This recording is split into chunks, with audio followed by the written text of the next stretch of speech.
Assalamualaikum warahmatullahi wabarakatuh. Alhamdulillahirabbil alamin wassalatu wassalamu ala asyrofil anbiya'i wal mursalin wa ala alihi wa ashabihi ajmain amma ba'du. Pertama-tama mari kita panjatkan puji dan syukur kepada Allah atas segala limpah nikmatnya pada pagi hari ini kita masih diberikan nikmat sehat, kesempatan, kekuatan, selawat dan salam semoga senantiasa tercurahkan atas junjungan Nabi kita Muhammad SAW, beserta keluarga, sahabat, dan para pengikutnya. Mengawali pertemuan ini, mari kita bersama-sama membaca basmalah. Bismillahirrahmanirrahim. Pada kesempatan pertemuan kali ini, kita membahas tentang keseimbangan pasar uang dan pasar barang. Yang sebelumnya kita sudah membahas tentang masing-masing pasar, baik itu pasar uang maupun pasar barang. Ya, atau kurva LM dan kurva IS. Kurva LM merupakan keseimbangan pasar uang dan kurva IS merupakan keseimbangan pasar barang. Sekarang kita akan menggabungkan kedua pasar tersebut, ya. Jadi keseimbangan pasar uang dan pasar barang. Nah, sebagaimana kita ketahui bahwa pasar barang adalah pasar yang mempertemukan penawaran dan permintaan barang dan jasa. Pasar barang disebut dengan sektor real. Kurvanya kurva IS, investment saving, adalah kurva yang menghubungkan suku bunga dengan tingkat pendapatan.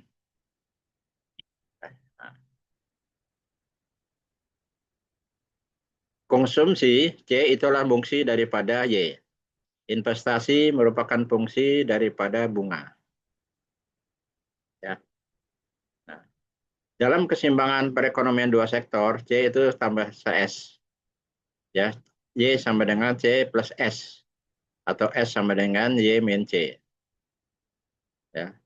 Ini fungsi konsumsi adalah C sama dengan C0 plus BY, di mana B itu adalah MPC, marginal propensity to consume. Kalau kita lihat, C tadi adalah sama dengan C0 plus B, maka S itu sama dengan min C0 plus 1 dikurang B. Sedangkan investasi itu adalah I0 plus AI. A ini adalah merupakan marginal propensity to invest.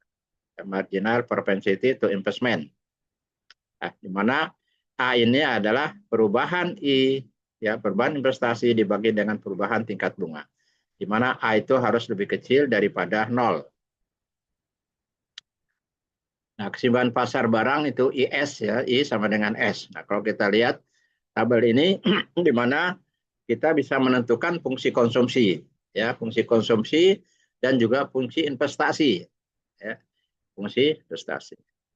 Yaitu fungsi C-nya adalah 150 min 0,8 Y. Di mana 0,8 Y? 0,8 itu adalah perubahan daripada konsumsi dibagi dengan perubahan I. Perubahan konsumsi kalau kita lihat dari 150 menjadi 230, perubahannya adalah 80. Dari 0 menjadi 100, perubahannya 100. Jadi 80 dibagi, ya, 80 dibagi 100 dengan 0,8. Begitu juga ini, ya, perubahan investasi dibagi dengan perubahan tingkat bunga. Ya, perubahan investasinya itu adalah dari 150 menjadi 120, itu minus. Minus 30 dibagi dengan 0,05. Hingga kita dapatkan fungsi konsumsinya itu adalah 150 plus 0, Y, sementara fungsi saving, ya, di mana S itu sama dengan I dikurang C. Sedangkan fungsi investasi kita peroleh adalah 150 min 600. 600 ini adalah tadi, ya, perubahan investasi dengan perubahan tingkat bunga. Perubahan investasinya adalah 30, sementara perubahan investasinya adalah 0,5. Nah, ya. Nah, kalau kita melihat daripada fungsi IS, ya, ini kita temukan bahwa IS atau Y itu sama dengan 1.500 min 3.000 I. Ya. Nah, kalau kita lihat kurvanya ini sudah kita bahas minggu yang lalu atau 2 minggu yang lalu, ya. Kemudian kurva LM, ya, atau keseimbangan pasar uang, ya, itu adalah L sama dengan M. L itu adalah permintaan uang untuk transaksi dan berjaga-jaga dan juga untuk spekulasi. Permintaan uang untuk transaksi dan berjaga-jaga itu adalah 0,2Y. Sementara permintaan uang untuk spekulasi adalah 40 min 500I. Ya, kalau kita lihat keseimbangannya adalah L sama dengan M. L-nya itu adalah 0,2Y ditambah 40 min 500I, sedangkan M-nya itu adalah 200. Sehingga kita dapatkan LM atau Y itu adalah 800 plus 2500I. Nah, kalau sudah kita dapatkan fungsi IS dan LM, kita akan menggabungkan atau menentukan keseimbangan yang akan kita tentukan adalah tingkat bunganya dan tingkat pendapatannya. Ya, ya jadi keseimbangan IS itu ya ini. Nah, kalau kita lihat contoh yang lalu, ya IS-nya kita sudah dapatkan, ya LM-nya juga kita dapatkan. Nah, di contoh ini, ya di contoh ini IS-nya itu adalah 12.500 dikurang 25.000I. Sementara LM-nya itu adalah minus 2.500 plus 50.000I. Nah, syarat keseimbangan pasar uang dan pasar barang itu adalah IS sama dengan LM.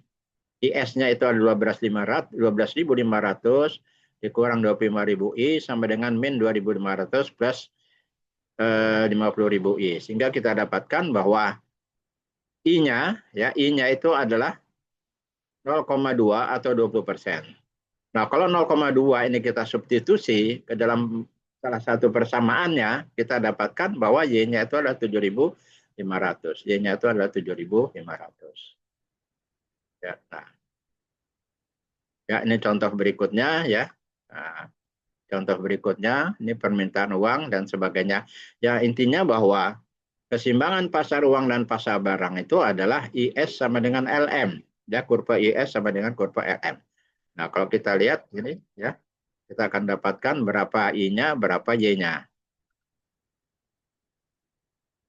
Ya, ini contoh berikutnya. Nah, kalau kita gambar, ya, jadi keseimbangan pasar uang dan pasar barang itu adalah perpotongan antara kurva IS dan kurva LM. Kurva IS-nya itu adalah kurva yang slope-nya negatif, ya, dari kiri atas ke kanan bawah, sementara kurva LM dari kanan bawah ke kiri bawah ke kanan atas.